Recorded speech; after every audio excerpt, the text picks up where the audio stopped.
राम राम साथियों, जय डुग्गर जय मां बोली। साथियों अज लगी हूँ एक नवी मिठाई बनाना। ते वो केले दी मिठाई सुनिए ते थोड़ा इ'यां हासा आवा दा ते थोड़ा अजीब भी लग्गा दा। ते केले दी मिठाई कि'यां बनानी, एह् च में 3 केले लैते, 1 कौली दुद्ध, 1 कौली खंड ते कोई 2-3 लाचियां, उ'नेंगी कुट्टियै उं'दा थोड़ा चूरा जेहा। ते फ्ही जि'यां जि'यां अ'ऊं बनांदी जन्नी आं मिठाई ते तुसेंगी दसदी जन्नी आं। सभनें थमां पैह्लें असें एह् समान किट्ठा करियै रक्खी लैना। केले दा में तोआरू ओड़े छिलके। ते साथियों अस एह् जेह् केले बी लेई सकदे, केईं बारी बच्चे निं खंदे हैन, एह् थोह्ड़ा काला काला होई दा होंदा, दाग लग्गे दा होंदा केले, एह् सड़े दा निं होंदा ऐ, एह् थोह्ड़ी इ'नें ओह् जरब लग्गी दी होंदी। ते जि'यां केईं बारी तटोई जंदे ते ओह् होंदे, ते बच्चे खाने गी थोह्ड़े करदे इसी ड्रामा। ते असें कौली 1 दुद्ध पाइयै रक्खे दा फ्राई पैन च। ते इ'नें असें इ'नेंगी मिट्ठे मिट्ठे सेकें गड़काना। जेल्लै थोह्ड़ी गड़क पेई जाह्ग ते फ्ही गैस घट्ट करी ओड़नी, जां चुल्ली पर बनाना तां बी अग्ग थोह्ड़ी घटाई ओड़नी थल्लै। ते गड़क पौने तगर इसी तेज गैसे पर सेक लोआना। ते 4-5 मिंट लग्गी जाने इसी पकाने च।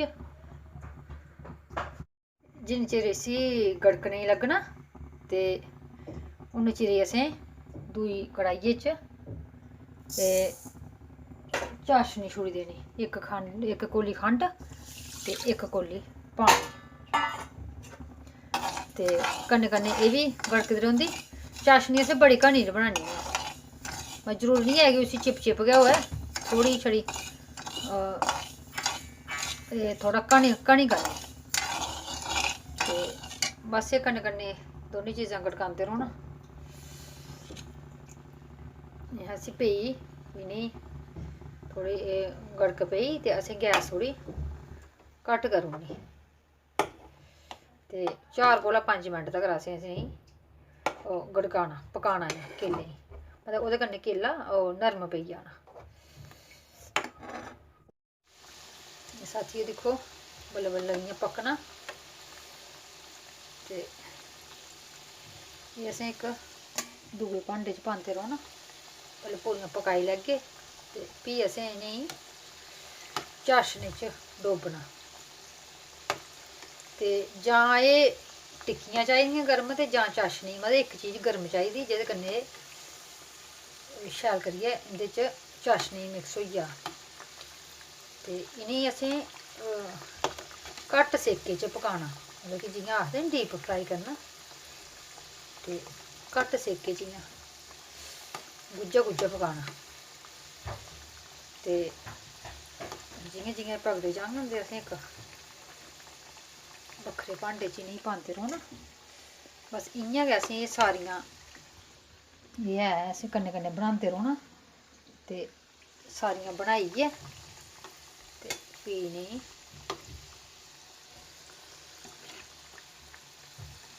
चाशनी च डोब्बना ऐ। ते हून पैह्लें जेह्ड़ियां 5-6 पक्की लैंदियां न पैह्लें, ते फ्ही उ'नेंगी पान्नी आं, उं'दे उप्पर चाशनी पान्नी आं। ते तद तक एह् सारियां पक्कियां बनाइयै रक्खी लैन्नी आं। लैओ जी एह् सारे लगभग सारे बनी गे सारे। एह् निक्के निक्के इ'यां बिस्कुटें दे आकार दे बनाने एह् असें, ते लगभग बनी गै गे न। इ'नेंगी बल्लें बल्लें कड्ढना, छिट्टी निं पवै कुतै उप्पर, एह् बी ध्यान रक्खना खास, क्योंकि निक्के निक्के बच्चें आह्ला घर जैदा टैंशन होंदी। इत्थै खैर बड़े निक्के बच्चे निं हैन। ते एह् साढ़ा लास्ट बिस्कुट। बस इं'दे पकदे तक अस इं'दे च 1 इंच चाशनी मलाई लैन्ने आं। कोई 5 मिंट फ्ही असें चाशनी च डोब्बियै गै रक्खने। ते ओह्दे बाद इ'नेंगी कड्ढियै ते एह्की डोब्बना, असें इ'नेंगी थोह्ड़ा डोब्बियै रक्खना, शैल डुब्बी लैन ते इं'दे च थोह्ड़ा होई लिया सर। 5 मिनट बाद इन्हें असें कड्ढियै दूए भांडे च पाना ते फ्ही एह् जेह्के पक्का दे न ते इनें ते दिक्खो भला ते सनाओ हां, इनें दिक्खियै आ जाने मूंहा च पानी। एह् पूरे इ'यां गुलाब जामुन आह्ले लेखा बने।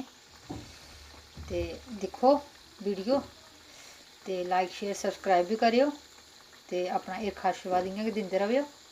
धन्नवाद साथियों।